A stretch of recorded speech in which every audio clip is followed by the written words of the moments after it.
Australia, did you know that two of your athletes are competing here in Astana in Kazakhstan at the World Nomad Games 2024?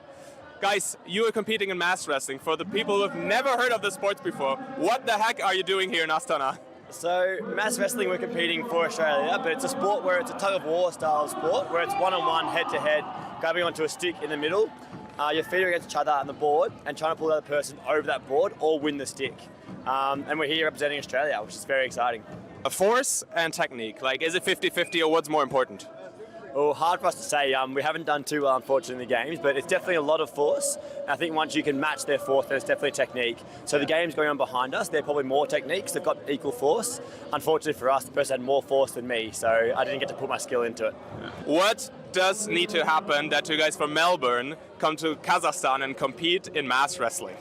So we've always wanted to come to Kazakhstan, number one, but number two, Leo's brother actually travelled through Kazakhstan a number of years ago and he actually saw people competing in mass wrestling.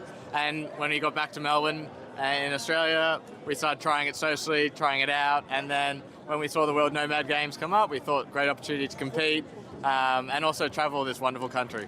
Amazing. You speak about traveling. We're a travel channel, actually. We're called Human Travel Stories, so it's about the humans. We go to a country and see how people are. I want to understand the country through the eyes of the people. Can you speak about the Kazakh people here? You have probably met other competitors, hosts, volunteers. How are the humans here?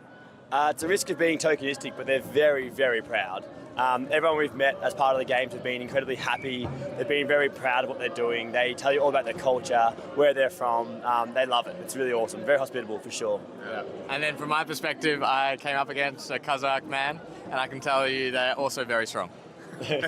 We have a lot of Australians watching because what we do, we're traveling from Germany to Australia by public transport. That means we don't take flights, just public transport, buses, trains, whatever is available there. A very important question. Do you guys happen to have a boat or know someone who has a boat that might take us in half a year from Indonesia to Australia? No, again, I'm living in London, so I'm really not used to you there, sorry. You can try kayaking across. Yeah. If you link us up with the right people, hopefully we're going to make it. Thank you so much, guys.